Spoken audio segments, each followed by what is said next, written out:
Magandang araw mga ka-adventures! Naghahanap ba kayo ng isang lugar bakasyonan na tahimik, maganda ang ambience, at very relaxing? Ito ang nababagay sa inyo.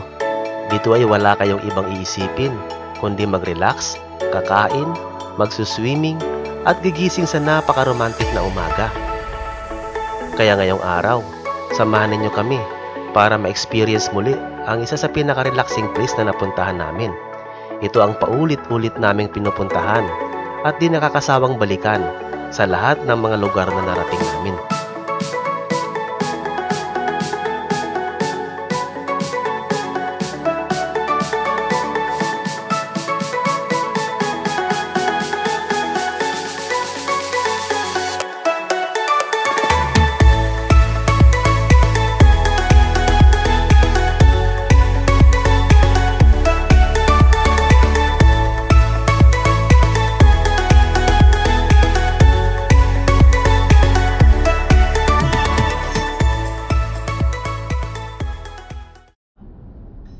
Hello mga ka-adventures!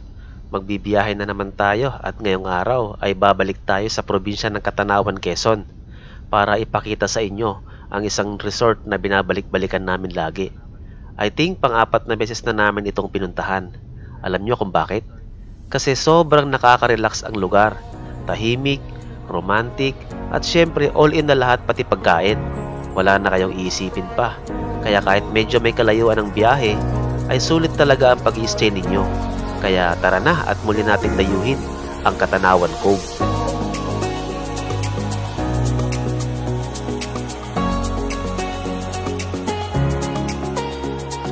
Ang Catanawan Cove ay nasa 230 kilometers at 4 to 5 hours na biyahe kung manggagaling kayo sa Maynila. Mula South Luzon Expressway, i-exit tayo ng Santo Tomas, Batangas, patawid ng Alaminos at San Pablo City. Mula naman San Pablo City, daraanan natin ang probinsya ng Quezon, ang bayan ng Tiaong, Candelaria, Sariaya, Lucena at Pagbilao. At mula sa bayan ng Pagbilao ay kakanan tayo papuntang Bontoc Peninsula. Yung pakaliwa kasi ay papuntang Bicol.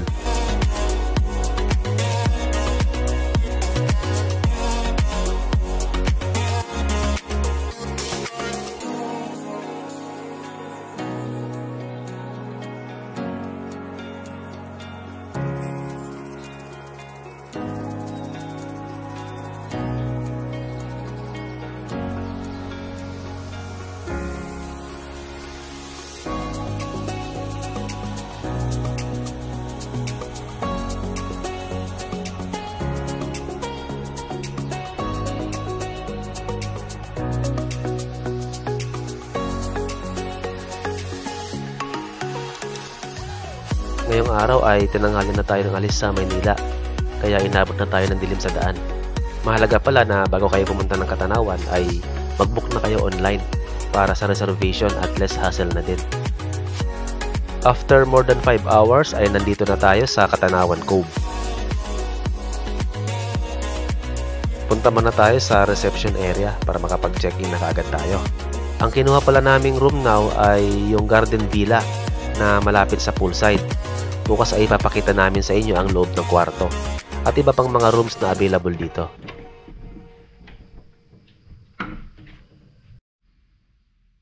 Magandang umaga mga ka-adventures. Alas 6 ng umaga dito sa Catanawan Cove. Samahan ninyo kami para mag-explore at libutin natin yung buong resort para makita natin yung mga magagandang view dito.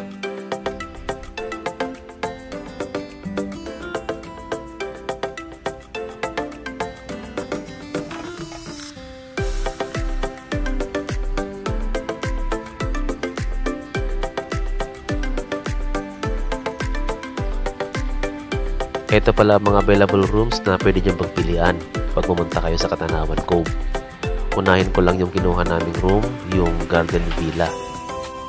Nasa inner side siya ng resort pero katabi nito ang pool villa na kung saan malapit ang second swimming pool. Air-conditioned room na ito with 1 queen size bed. At kompleto na din ng gamit gaya ng TV, refrigerator, hot and cold bath, at basic toiletries.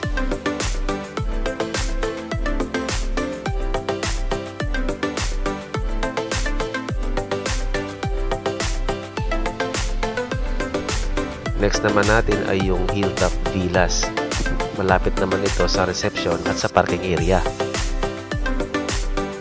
Medyo elevated ang location ng Hilltop Villa at may terrace na din para sa glimpse view ng dagat at sa nature.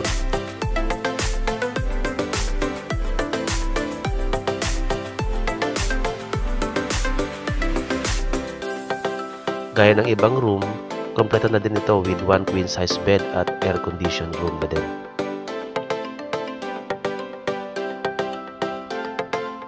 Ito naman ang beachfront villas, single detached villas na pinakamalapit sa dagat.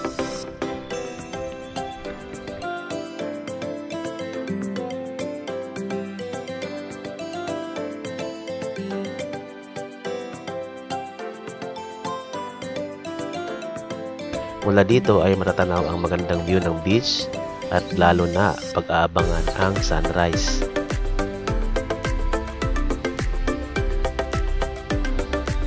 At ito pa ang ibang mga rooms na pwede nyong pagstayhan dito sa Katanawan Cove. Ang duplex beachfront villas, 2-bedroom pool villas, at ang honeymoon suite. So ayan mga ka-adventures, ang mga rooms na pwede nyong pagpilian pagka pumunta kayo dito sa resort. Ngayon naman ay samahan ninyo kami para ma-enjoy ang magagandang view dito sa Katanawan Cove.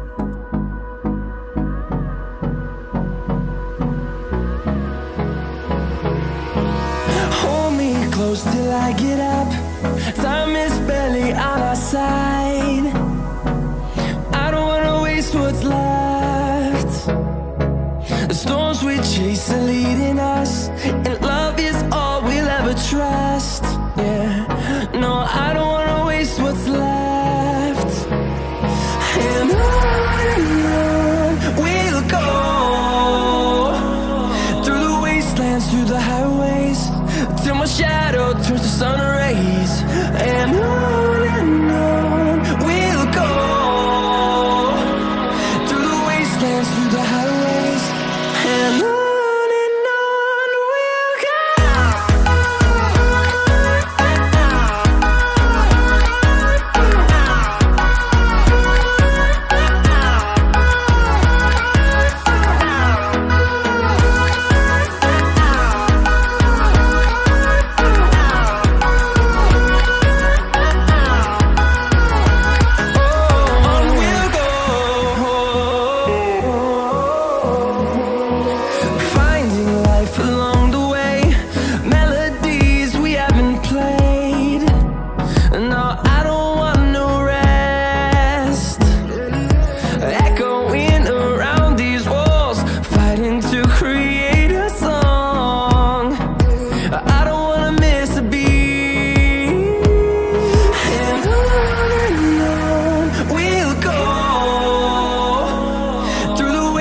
Through the highways, till my shadow turns to sun rays. And on we'll go, through the wastelands, through the highways, and on we'll go.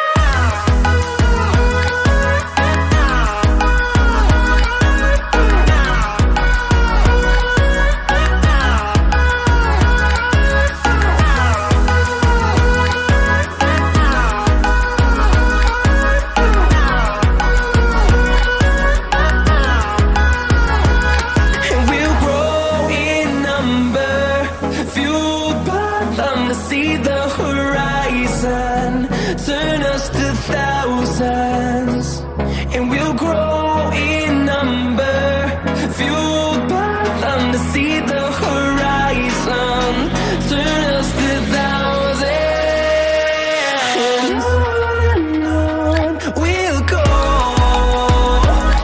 through the wastelands, through the highways, till my shadow turns to sun.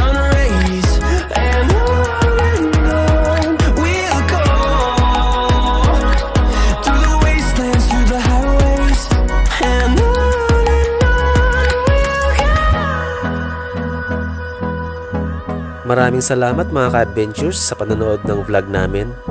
Abangan nyo ang mga susunod pa nating mga video at sama-sama nating libutin ang ganda ng Pilipinas.